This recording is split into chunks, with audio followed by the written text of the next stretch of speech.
Real Beach Talks. What Jim Beggins, Jeff Beggins, today? June 26th, beautiful Tuesday, 2018.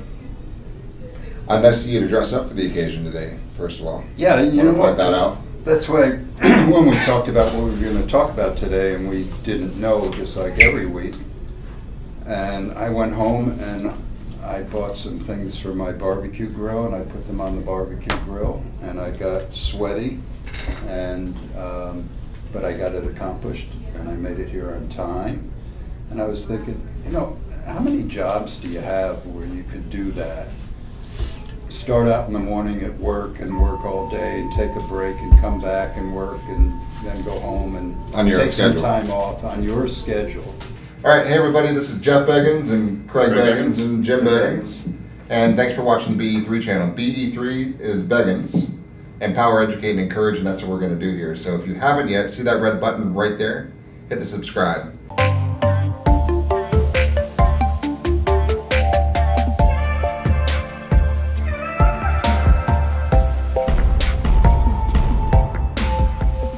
So I pulled up this thing on 21 Reasons Why I Love Real Estate, and I was thinking we did 31 reasons the other day on why people should pick realtors, right? Yeah. But what about why this is a great job? And why it's a shitty one too. Yeah. What makes it up? Well, mix it up a we little can bit. do shitty ones all the time, and that's what our agents will tell us about.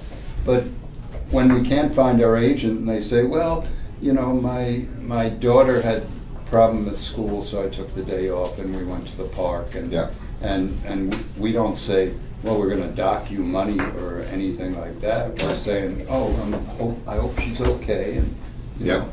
that kind of stuff. And subtly, you know that you're docking your self-pay, but you Yeah. have that life-work balance that you say, you know what? I'm willing to take that pay cut today because this is more important, and life's important too, but you get that balance, all right? So you got your list, and then I'll just interject some thoughts along the way. Okay. I help people with the most significant investment of their lives. Is that not the most significant investment in most of our lives? I think it is. Well, think about it. That is your life. That's your nest. That's your home. That's your comfort. Yeah. That's your world. And then when people get really wealthy, they either made it in real estate or they start spending the money that they made somewhere else on real estate or True. construction or stuff like that. Okay. This is a Number tough one. I am paid as much as I'm willing to work for. Ooh. Paid as much as I'm willing to work for. So that's a little gut check for everybody to think that through, because it's true. Now, can you make a lot of money without doing any work? Maybe at some point. No. But you have to start working to get to the knowledge that it will take to do less work to make more money. Well, I think you build. Let's touch on that for a second, because those who are newer in the business within the last 3, 4, 5 years in the industry, you're still green, and it takes time to build your name, to build your reputation, to build the trust, to build the credibility. Because after you get past that hump, your phone starts to ring, and the business seems to be a lot easier. But it's not easier. It just seems easier because the lead generation part alters. Right? Does that make sense? Yeah. Jeff, how long have you been in real estate? 25 years now. 25 years, and to some extent, you're still green. Right? And with me being in the real estate business longer, I might be even greener, Right? because I have the old habits that maybe you don't have as many of those habits as me. Of course, you got a few of them Right. from me. Thanks. But think about it. We are green every day. We get up and we don't know what's going to come down the pike. Well, that's number 3. Number 3, it's exciting and very seldom boring. It always changes. We're talking about development, 4 minutes ago, and you bring up a point that our development may be in jeopardy along our beaches. Yeah. Well, what do? Well, are Figure we it going out. to let it be in jeopardy? No, we're going to do what it takes to We have Fix it. to go sell. Yeah. one specific project we have going on right now. You talking about the cottage deal? Either one.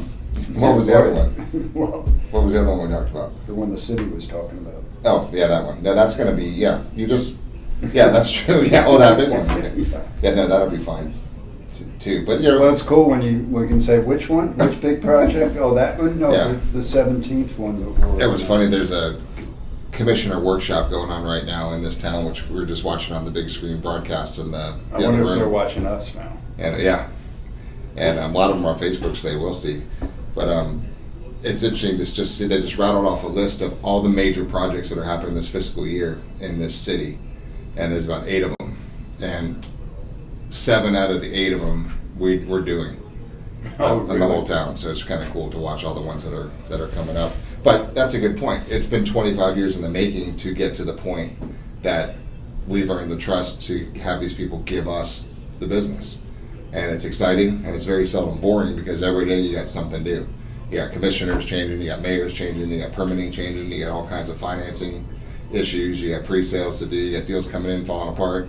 Then you got personality styles, you got D's and I's and S's and C's and visual, auditory, kinesthetic people, so there's no way you can ever get bored of this industry at all. Well, it's kind of like when we go to the gym in the morning and we're talking, we probably hit 20 different subjects, none of them in depth. But 15 minutes. that one causes us to talk about another one, which causes us to keep on going. 4. Number 4, I can treat it as a hobby, a job, or a career and succeed. I don't think you agree with that one as much as I do. Well, it depends on your definition of succeed. Is I always say whatever you want to do, as long as it puts a big ass smile on your face, you're successful with it, right?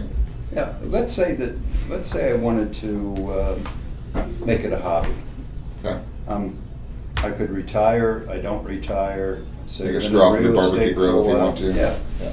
yeah, and I want to treat it as a hobby, but I want to specialize on a part of it. Okay. You can't really do a hobby as a woodworker and, making statues or something, and then jump over to plumbing or electric or something like that. That's not a hobby. It's Right. doing something over and over again. There are so many different facets in the real estate business, and unfortunately, so many agents don't focus on becoming really, really great at something. And, they want to be really, really great at everything, but you can't be. So you could treat it as a hobby and just say, I'm going to do rentals, Right. or I'm going to do renovations or flipping properties, or just listing, or just selling, or just focusing on Indian Rocks Beach, or Yeah. anything else. That would be the hobby. What about the job? What's the difference between a job and a career, do you think? My definition of it is a job you hate because you feel like you have to do it, and a career has some passion because it's something you actually want to identify with. That's my definition of. That's a great difference. definition. And a job is generally something that you're limited to as far as what you do and what you get paid. And so many people that have a job are better than the job, and many are worse than the job, but they're looking at the other people that are all getting the same pay to do the same job. Yeah. And that causes resentment, and it really doesn't help your lifestyle a whole bunch.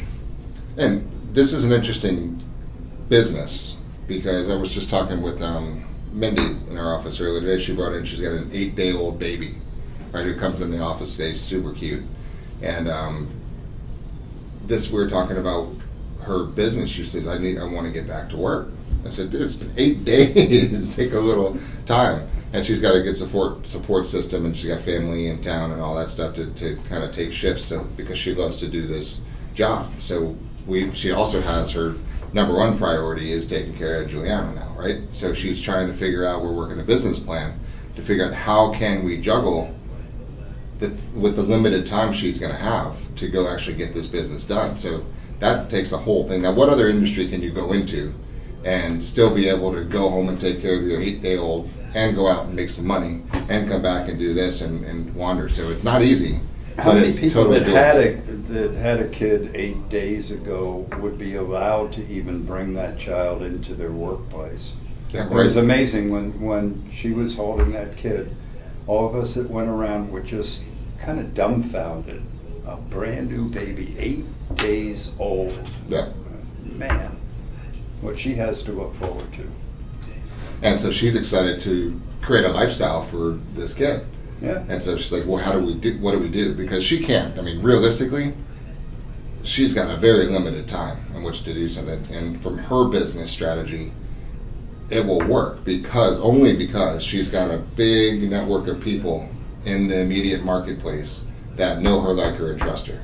Right? Big enough that like her, and they know that she's damn good at what she does. So anytime real estate happens in their world, they're going to refer to her now that they know she's open and available back for business. So that's her business model.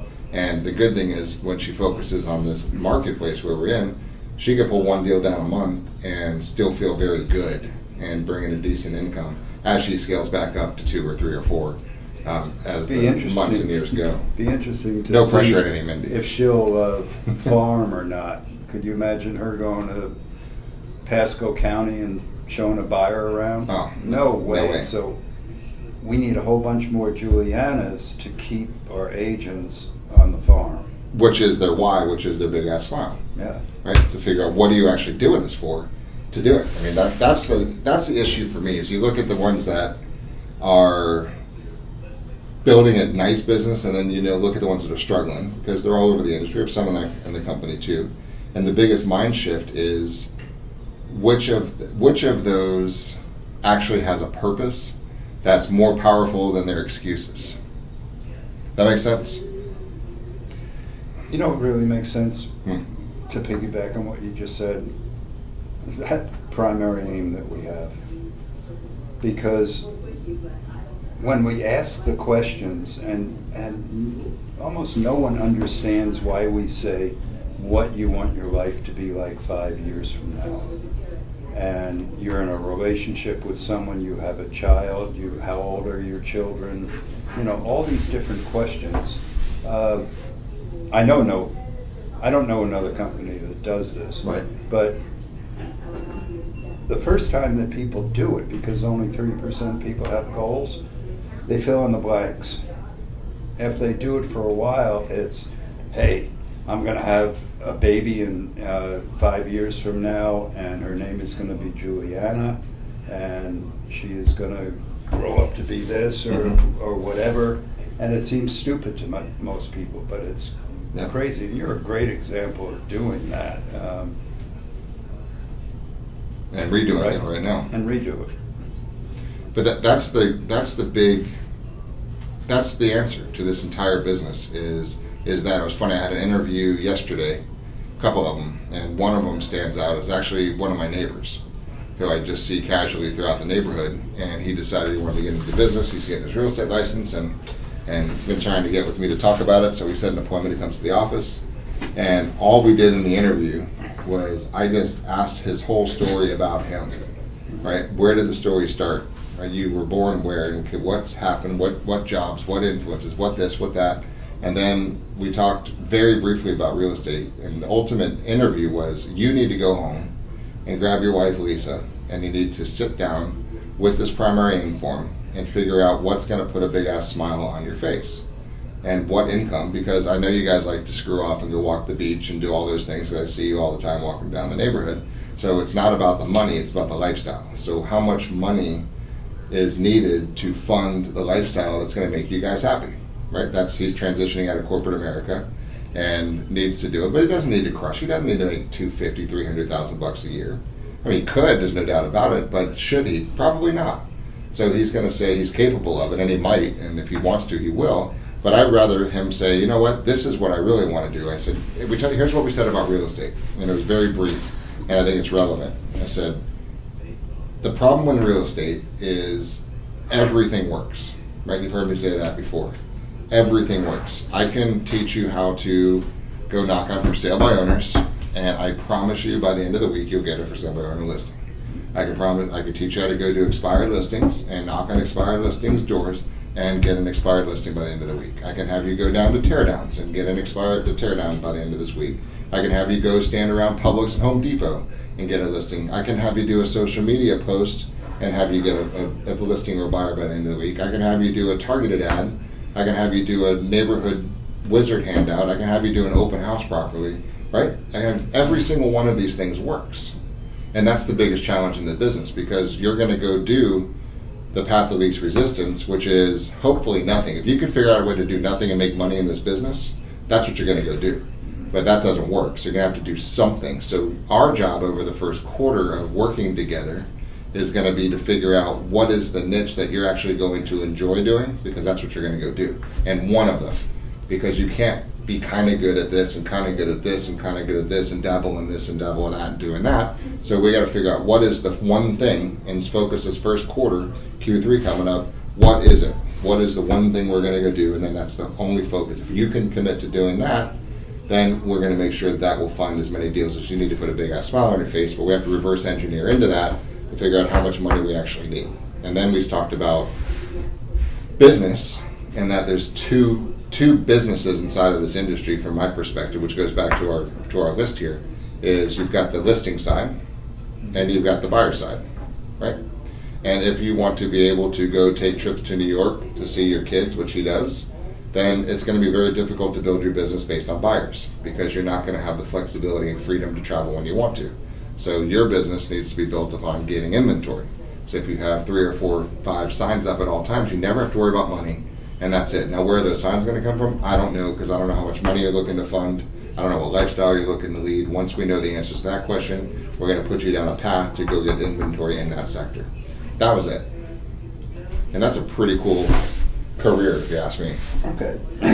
I think we just hit on our topic today, and that is, you got to have a why if you're going to do anything. Yep. All right. Now, you just said, I try to think through the eyes or brain of an agent, and you just mentioned about 8 things that you said, if you did this, then you would get a deal by the end of the week. And I know what's going through the agent's mind, and they say, bullshit. If I would never get a tear down by the end of the week. But I know that if you told them what to do in each one of those tear downs for sale by owners. And they just did that. And they just did that, and you directed them. A lot of that, but that. Well, Yeah. maybe not a Maybe lot not of a lot that, of that. but if you said, I guarantee you by the end of the week, you will get a tear down listing if you will do what I say. Mm-hmm. And they have a headset on, and you are communicating with them every time they talk to somebody. Or in the field knocking with them. Or knocking with them. Or I know you're going to get it if you do it, but I know you're going to get it if they do it. Mm-hmm. But they're going to get discouraged, and they're going to stop making the calls, and they're not going to find the right tear downs, and they're going to do all that stuff. Yeah. But if there was that drive, like, Mm-hmm. at the end of the week, if you don't get a tear down, I'm going to cut your head off. Yeah. That's Bet leverage. your life that they would get I don't a tear know. down. Some people might say, well, maybe I can put it back on. Yeah. It won't be that bad. Well, that's kind of brutal, cutting your head off by the end of A the finger. But if you say, 9 more. Not the thumb. the girl of my dreams, 4-year-old baby at the end of 5 years, a house on the beach, a mountain house somewhere else, and for that lifestyle, it's going to take me $500,000 to attain that 5 years from now. We are so fortunate, I should put that on this list, that if you say to someone the lifestyle that would cost $500,000 is absolutely reachable in this industry within 5 years. Absolutely reachable. Yeah. And then if we say 400,000 4 years and 100,000 in 1 year, Mm-hmm. and then you chunk it down to 100 contacts a week, and that will get you that lifestyle, $500,000 a year, Yeah. and all those houses and relationships and all that stuff. What industry could you get to do that? I mean, you're not going to make it you're a doctor, you're not going to make No, that you're kind not. of money. And you have the liability. In 5 years. You're not going to be a doctor for 10 years. So why don't they? And this is the question that always gets me going here. You just said why. Why don't they? Because they don't have a why strong enough. Okay. Cutting your head off at the end of the week is a pretty strong why.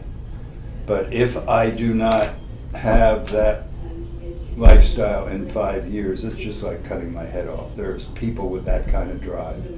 But not many. But there's Not many. so few. Yeah, So but that's few. $500,000 at the end of 5 Yeah. years, or $100,000 at the end of a year. Right. How many people at $40,000? How hard would it be to make $40,000 in a year in this business?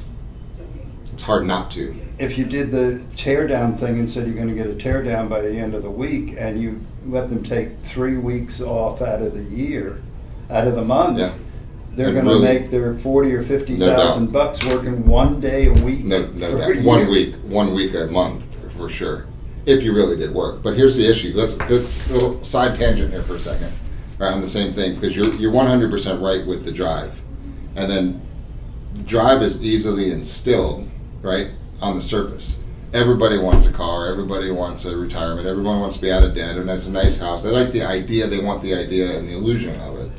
But what's the stopper? What stops? What's the barrier that goes from actually doing? Because a lot of the people, everybody who's watching, knows about the real estate industry, and many of them have the license and can know what we're talking about is true. And it was the same thing that was true last month, and the month before, and the month before, and the year before, and the year before. And then, God damn it, I know I could do this. Why aren't they? And that's the issue. And that's where I go back into my brain and saying, okay, what's that force? And the only thing that makes sense, and that's where I kind of go into this path of least resistance thing, is this little noodle inside of your brain that's the problem. And the people that I see overcome this have to do a lot of work. We were talking on the way to go pick up your car thing today about how it's, still trying to negotiate with yourself to figure out how to find the quiet time between the space in between the spaces. You've got to totally sell yourself nonstop to do this. No matter what level you're at, you constantly have to sell, because you've got your drunk monkey, if you use Matthew Ferry's word for it, which I love. Your drunk monkey is inside your brain living there, and his whole job is to keep you from getting everything you want.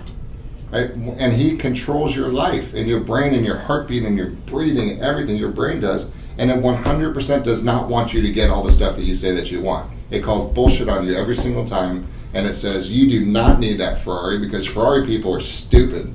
Right? And what are you? You're so arrogant, SOB. Do you really need that big house? Don't you know big houses? People get robbed in big houses. Right? People will break in, they'll steal your Rolls Royce and your Rolex, and you're going to have your family at gunpoint. That's stupid. Right? You're going to live on the beach. You know what a hurricane looks like when it comes on the beach? You dumbass. Right? This is all subconscious self-chatter bullshit talk that happens inside their brain that justifies the fact of saying, you know what? It is kind of hot outside today. 100 contacts? Meh. Let me go work on my barbecue grill. Right? I could do this shit tomorrow. Right? That's really the reality of what happens. So our job as a business partner is to sometimes smack the reality back into the context of the conversation and saying, what is the issue that you're going to at least negotiate with your brain to say, what's my next level in life? Right? Maybe you almost reverse engineer the 5-year plan to that's the image that I like, but it's scary, and I'm going to have a lot of resistance. So what's the one thing that I could maybe upgrade that doesn't have a lot of resistance right now? Maybe it's an extra $5,000, right? Or maybe I'm just throwing out a theory. What would an extra $7,000 mean to me next month versus $500,000 in 5 years? Because then I send this little monkey off on a rampage about a $500,000 lifestyle. But $7,000, I could say, you know what I could do with $7,000? I could Visa bill. I could stop getting that, right? Maybe I can get that new camera and that dishwasher that squeaks. Maybe I could do that, right? Is that something that maybe we could step into, driving goals, and try to control this little brain of ours and saying, what's the why? But if we have a hard time moving to the big one, let's move to the little one first, and then baby step into the next one, the next one, the next one, the next one. Once you get the competence and the confidence to counteract this doubt, this fear, that anxiety that I think goes into people's brains because they didn't have the background to say, you can do it, right?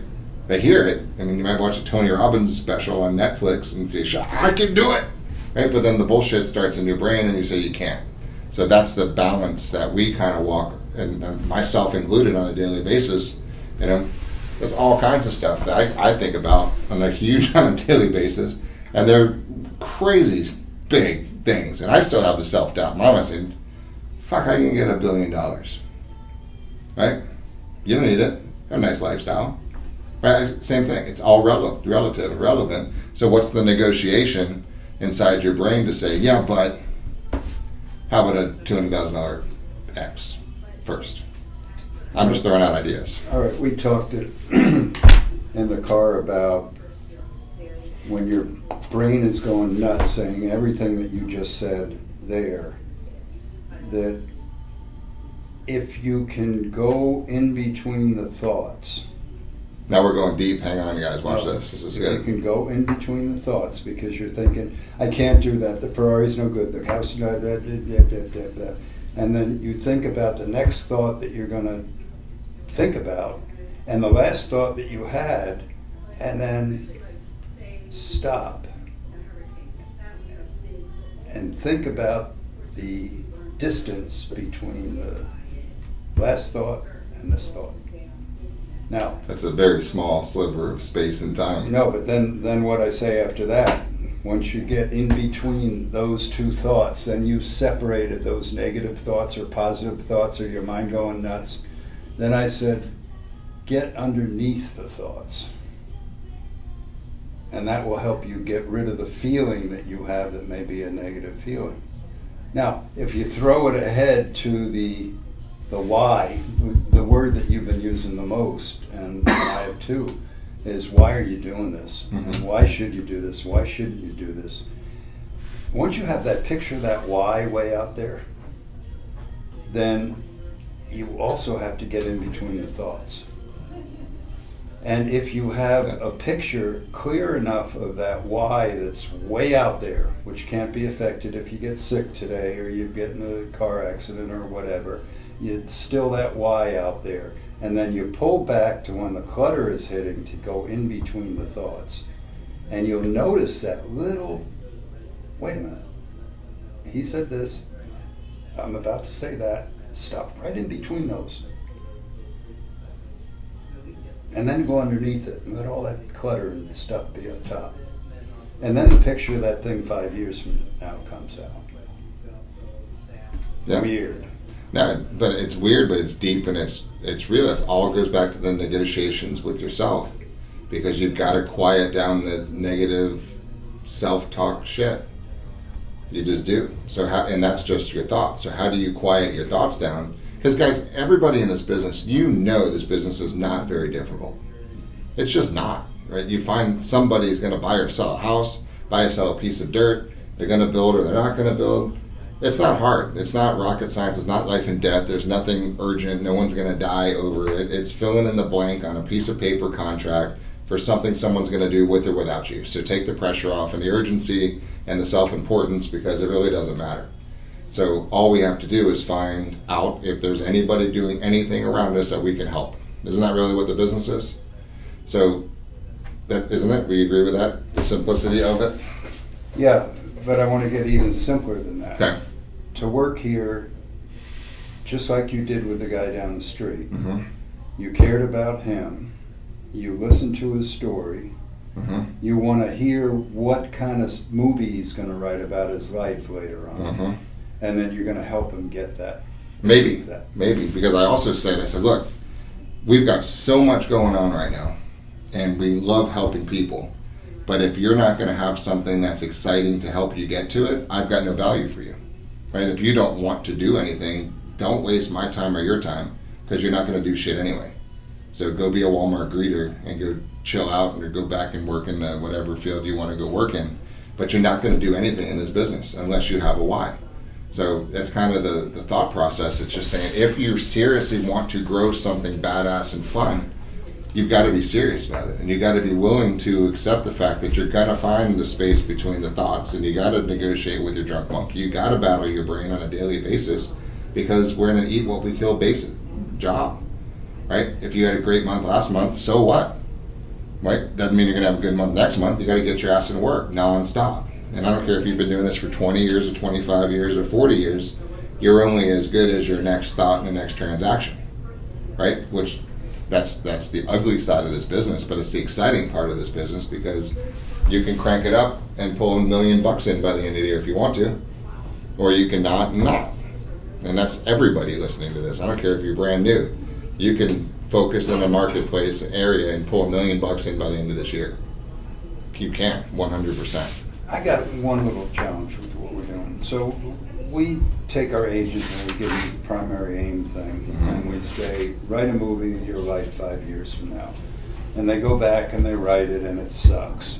And, you know, they don't even have to give it to us. In fact, it says there it's for your eyes only, but most people share it with us. And Well, why do you say it sucks? What sucks about it? well, it was, I'm in a relationship with somebody. My kids are, 27 and 18, and I'm living, yes, Right. and just It's not inspiring. boring, uninspiring and stuff. But then we know that for a fact in tests that only 3% of the people have written goals. Now, if we were able to take that movie that they write and that doesn't juice them, and we show them how to write a movie that juices them, and then show them how to get that thing going, because every quarter they rewrite their movie. Yeah, Right. with the knowledge that you're going to be battling yourself every step of the way through this one. So you just got to be extremely passionate and exciting, or it's not going to happen. When you were 18 years of age, did you have any idea that you were going to achieve what you had achieved? Yeah, I knew I was going to do something. I didn't know what it was going to be yet, but I knew there was going to There be. was a lot of clutter going around in your mind and all that stuff. Yeah. When I've done this a couple of times in grammar schools, guest at a school, Mhm. and I give them the primary aim and have them fill it out in the school when they're 10 or 12 years of age, they get juiced. Oh, yeah. They're excited. If the At 10 teachers or would 12. do that. Oh, yeah. If the teachers would do that, if you're 12 years old and you write a story about your life when you're 18, then you're saying, I'm going to be a general in the service, I'm gonna be a fireman, I'm gonna be whatever. Be at this And college. then what if every time they went to school, every quarter, the teacher said, okay, we're gonna write a new primary aim Yeah. for you. You would have a change in life. Yeah. Because you've been doing it for how many years? Shit, I think, when did you start? When I was 2? Yeah. So yeah, but I'm thankful for that exposure, because that became just what you do. And every time life gets off track, which it does a lot because it's called life, then every time when I talk to you about it, what do you always say? Yes, and Go back and where's your primary aim? Was last I good got time to really redo it? heavy on, you better do a primary aim about 6 months ago. Yes, you did. And you still haven't done it. Now, normal for you is about 3 or 4 months where you're thinking about it, and then you do like 30 pages with color pictures and all that stuff. I've got my drafts going. It's formulating. Okay, It's so written down. when's the goal to get it done? I'll have it done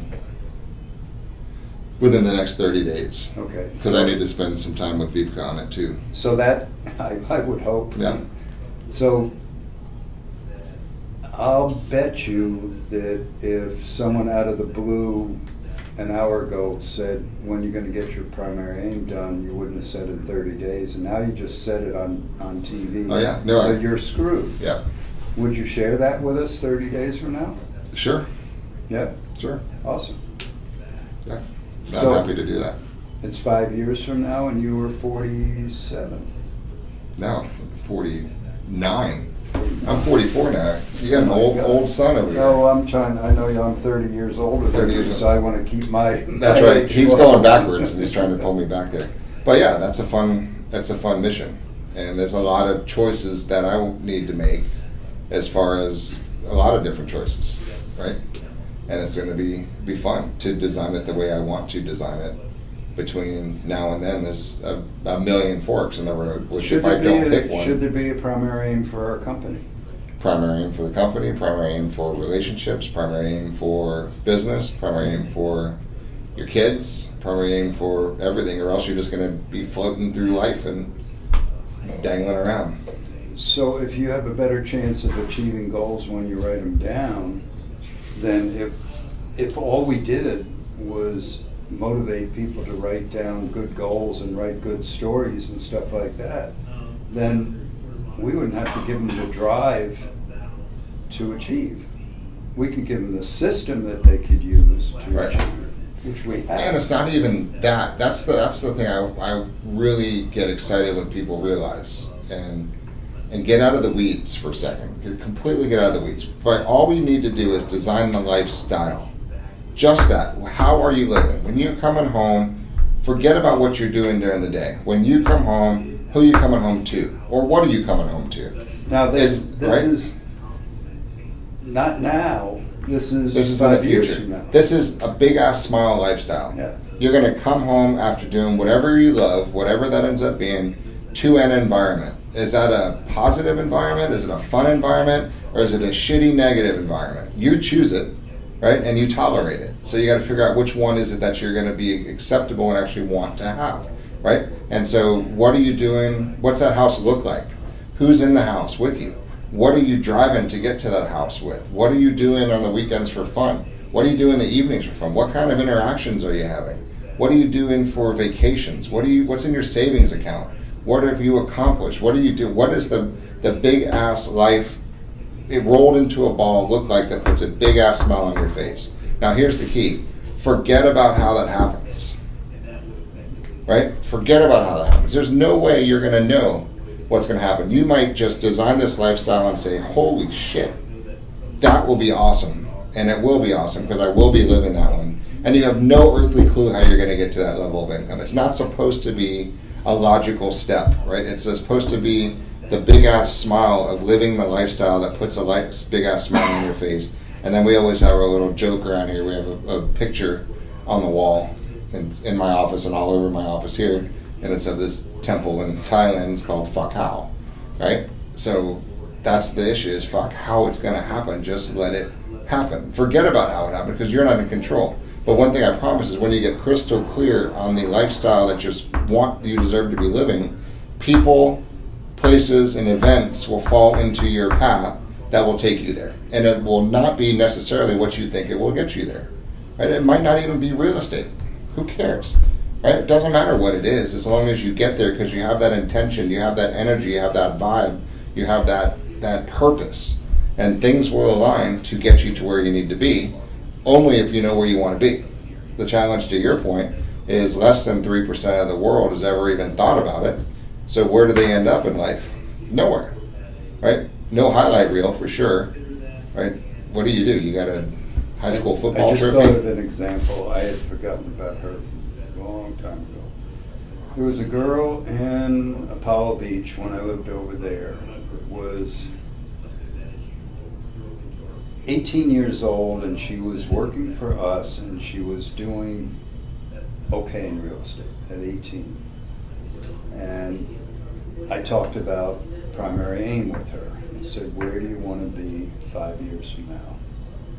And it's kind of fuzzy right now, but basically what she said at 18, when she was 23, she wanted to develop a career in art. Yeah, I remember this. And she wanted to go to college and study art. And she would stay in real estate for a while until she did that. And she actually quit real estate quicker than I thought she should have, according to what she had said. But then it was 5 years later, and I'm at an art show, and I run into her. That's awesome. Displaying her art that was gorgeous at an art show. And she said that was the turning point where I dreamed of what I wanted. Yeah. It wasn't in real estate. We don't care. You know, we're doing reasons why I love real estate, but there are other things that you can love too. I think real estate's the coolest for me, and maybe it's the coolest for you, but it isn't for everybody. Not at all. But a primary aim, so if people that are watching want a primary aim, email Jim Beggins at c21be.com and I'll send you a copy of the form, because we have a lot of people that are Do it, doing seriously. It has not a damn thing to do with real estate. It just asks a bunch of questions about what your lifestyle is going to be like, Yeah. a movie of your life. And then when you write the movie, then think, if you were given that to someone that you really cared about, that was a movie producer, and they read what you just wrote, would that be a movie that someone would like to watch? Pay to watch. Pay to watch. Right. Pay to watch. Or even like to watch. Or even binge it on Netflix for a little bit.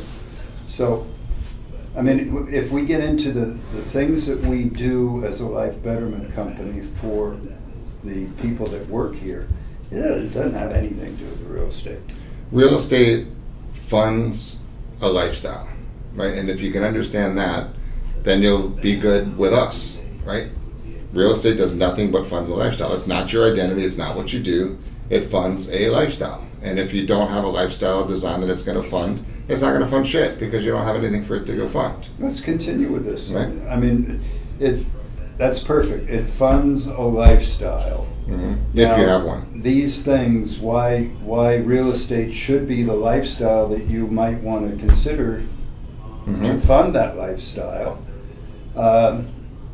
I find the best investments and negotiate great deals for people. You know what the biggest, what people in real estate earn after retirement age? You know where they make their money? Who? Social Security. Yeah, yeah. Most real Yeah. estate people. Yeah. So you find the best investments and you don't make them. It's amazing, because if the market's going down, you want to wait till it goes down before you buy something, because you know all about real estate. It's going Yeah. up, then it's too expensive. I'm not going to buy Yeah. anything. Yeah. So we have to know, to get involved in real estate, you ought to be buying real estate Yeah. yourself. I bring families together and empower lifestyle changes. Yeah. I mean, how many people have you talked to that have moved up, moved down, moved around based on what you told them about the lifestyle that they could have? Because, let's talk about that for a second, because that's part of what we do, is when we talk about this big ass smile thing, and we have that conversation with our clients too. If you're living in a house that you don't like right now, why the F are you doing that? It's stupid, right? It doesn't make any sense at all. Go find something else. There's a nicer house that you can afford, so go buy it, right? Or if you can't afford it yet, go rent something you do like and wait till you can buy it. But Big Ass Smile is lifestyle for homes too. And if your home lifestyle now is fixing a bunch of crap in an old house that you don't even enjoy, get out of that and upgrade your lifestyle and do it. So that's I had a guy call me this morning that I had sold his house for him, and he had a question. His father passed away, and he had the house, and he had no intentions of selling the house, and someone came and offered him a certain amount of money for the house, and he called me and he said, I think this is a great deal. You know, it's cash. I don't have to pay anything on it, and I was going to rent it out, and what do you think? And I said, well, I'll call you back, Doug. Give me the address. I'll check it out. Mm-hmm. And I checked it out, called him and said, take the money and run. You know, it's a great time to sell. And then I said, how much would you get in rent? He told me, and I put a value of the house a lot less than what he was getting for. Mm-hmm. Immediate closing. So I don't make any money on it. I made money before, and he'll certainly call me again. I felt good telling him. He felt secure doing that. It was a lifestyle change, because he wasn't gonna, now he's getting a big hunk of money very soon, and you know, I made him feel better. Yeah, because he trusts you. Yeah. Next one. I predict and facilitate market trends. You like doing that one? I love that one, because don't tell anybody, but real estate agents are responsible for every market that goes up and every market that goes down, in Mhm. addition to the banks and everybody else. Because an agent in a building that the prices are going up, the next price is going to be higher. And then the next price is going to be higher until all of a sudden some little agent says, this is as high as they're going to go, and gets an offer that goes in lower. And then the next one's going to be lower, lower, lower, lower, lower. Yeah. So if there weren't any real estate agents, we'd have a stable market forever. I was- Except for the banks and everything else. I was so pissed. Side note today, but along those lines, I was so pissed off. I was talking to one of the agents after our sales meeting, and we were looking at a comp of a house that sold down the street from me, right? And it was very odd the way it was, because it never hit the market, and I heard that it sold, and then I went to see what it sold, and it sold for $350,000, right, on the water, one canal from the Gulf, right? Ooh. And I was like, that's rude. And I'm like, well, they should have had an agent. And I was talking about this last week. Come to find out, they did have an agent. The agent put it in MLS now as a sold for MLS stats, and it sold for $330, right? Not $350, right? It was listed for $359, sold for $330. There's an agent involved in this transaction that claimed the listing side. Now, that to me is not only unethical, but I believe it's illegal. And if I didn't have a bunch of shit to do, I would go after that person's license, because they totally misrepresented and took advantage of somebody's situation. It pisses me off. I wonder if there's liability in that. 100% there's liability in that.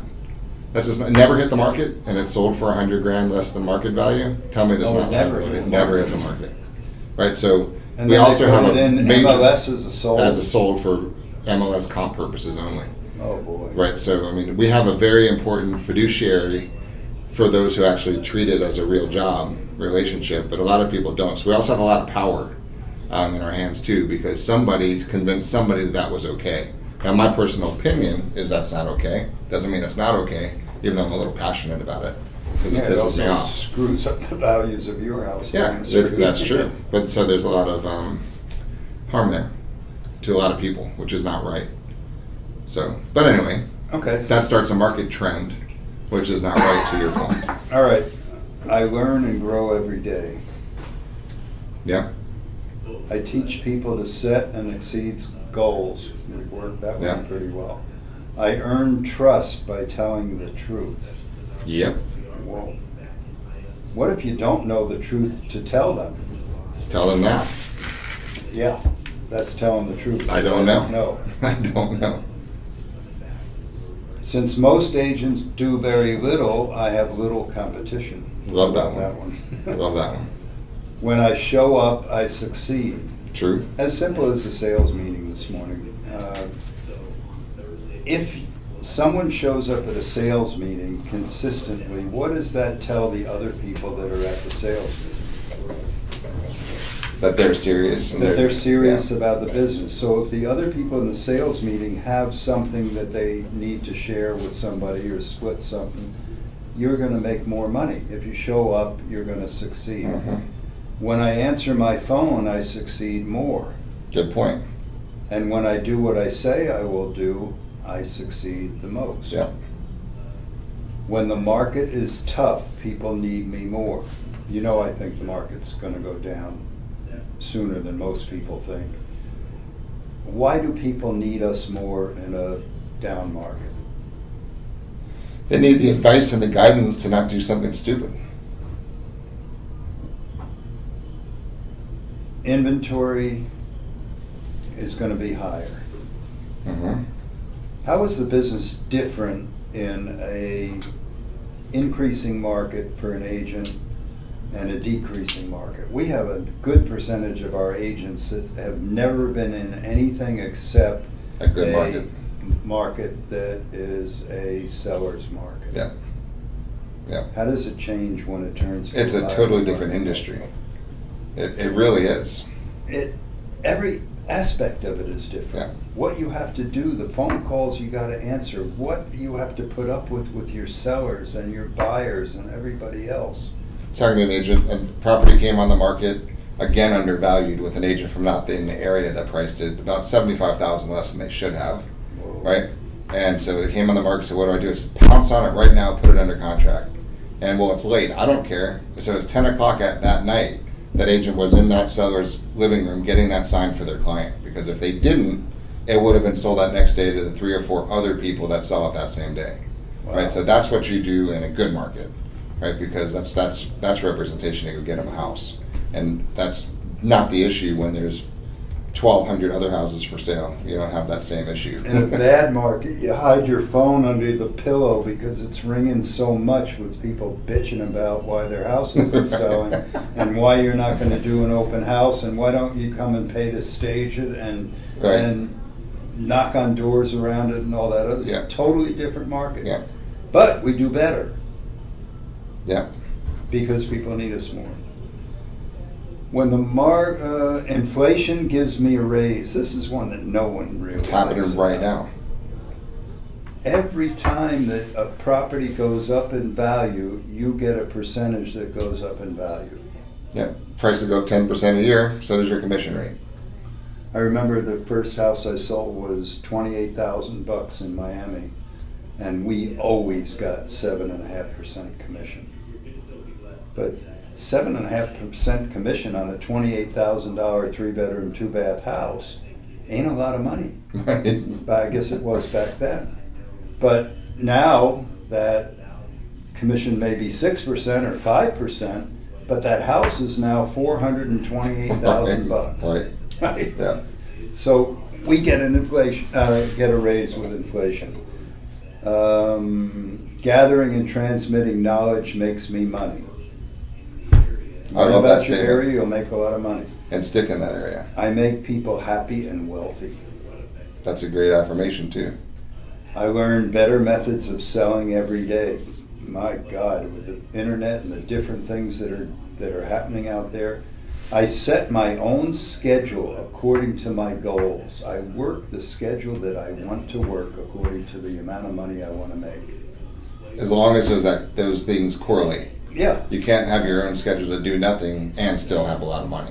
You got to find that balance. And they have managers and brokers that will teach them how to do all that stuff. Yeah. Set the goals and set the schedule. I can change companies whenever I want to. Yeah. You have the freedom. In fact, when you become a great agent, people come and knock on your door and give you all sorts of offers to change companies. Yeah. I don't get dirty or get stuck in an office, except for me today.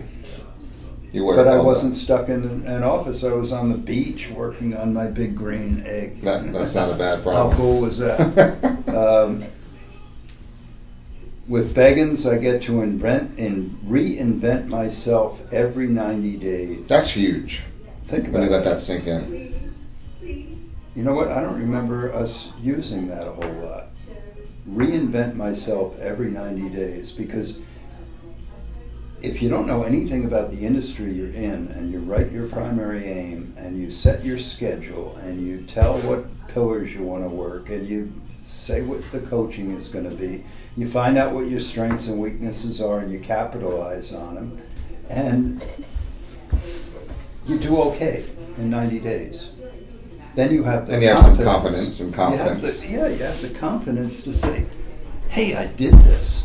What am I going to do the next time? What if I did it in a richer neighborhood? Whoa, the same thing I did in the first 90 days and I did it in a better neighborhood? I went from a $250 neighborhood to a $600,000 neighborhood. My income more than doubled. And then maybe you could, if you did that for 90 days at a time, 5 or 6 times, and you're in a rich neighborhood, maybe you could see yourself living in that rich neighborhood. Yep. And then maybe you find the best deals from talking to people who are thinking about selling in that neighborhood. And you'd get that one that's underpriced, the other agent, and you bought it yourself. Oh, look what we talked about today. 7 of the 8 major developments going on in this one town are ours. Right? The ones in Palm Harbor aren't, but that's on purpose. Okay, and then number 24 on my list of 21 reasons why I love real estate. Number 24 is, with Beggins, I get to reinvent myself every 90 days. And then number 25 is, this is such a great industry that there are more than 21 reasons. I tried to stop at 21, I couldn't. And I'll bet you could add a bunch more to this. Yep. So it's, I mean, you can't get a better opportunity, but it's also scary as crap for a lot of people too, because it's unknown. And it's not really unknown because it's completely known what to do. It's just the unknown is how are you going to negotiate your brain and to talk yourself into doing what you know works. That's the toughest part of this business. And then you get desperate, then you get crazy, then you get fearful, then you get out of the business. So how do you negotiate? Could we write 21 reasons why I hate real estate? Sure. I couldn't. What? I couldn't. I don't think you get 21. Write some reasons why people hate real estate. Oh, not why we personally hate it. I don't. No. I just love it. But if we wrote those 21 reasons, whatever people say that they don't like real estate for, these things blow them out of the water. But the only reasons people could say they don't like this business is they're not willing to put in the effort up front to grow a business. Right? I don't care if you're in the art show business, right? To sell your sculptures. That's a shitty business too to begin with. You've got to go prospect, you got to go invest time and money and energy. You got to do the hard work. Whether you're starting a kid's website, selling pens, selling shoes, selling houses, selling Mary Kay, selling Girl Scout cookies, it's a lot of work, right? And so people have got to realize that anything you do is a lot of work. And this is just a fun work for all the reasons we just talked about, because there's variety and there's plenty of upside, but it's not easy. It's just very simple. And that's, I think, a misconception people have, is they think they're going to come into the business and leads are going to fall on them. They're going to drive people around and sell houses all day. It doesn't work like that. What if you were to trick yourself into thinking you have a real job in real estate? That doesn't work. For me, or most of the people I know, because they're here because they don't want a real job. Right? But you've got to somehow realize that you have to work to make money. So how do you find that balance of what schedule works for you? What schedule works for you to do the least amount of shit you can get by doing to fund the lifestyle that you're okay living? That's the ugly, rational reality of this business. And that's what most people do. Yeah. Right? Until sometimes you see a spark and you say, God, this is my one life, maybe, right? That I'm here in this round at least. And I've got a wife and I got kids, I got a husband, I got opportunities, and there's places in this world that I haven't seen, and there's cool experiences I haven't done, and I'm tired of not living the way I deserve to be living, right? You got to get to that point and say, that's it. I'm done living this way, and come up with my primary aim. That we is know how the to fund primary it. aim, because all those things that you just said, life gets in the way and we don't do anything. Yeah. That's why we do it 5 years from now. So anyone that wants a copy of it, let us know. And every 90 days. And we do it every night. We reinvent ourselves every 90 days. Time flies when we're having I fun. say 5 o'clock. There It's you 5 go. o'clock somewhere. There you go. Let's go, guys. Thanks for watching Thanks a lot. Facebook. Have a wonderful day. Like us, if you can.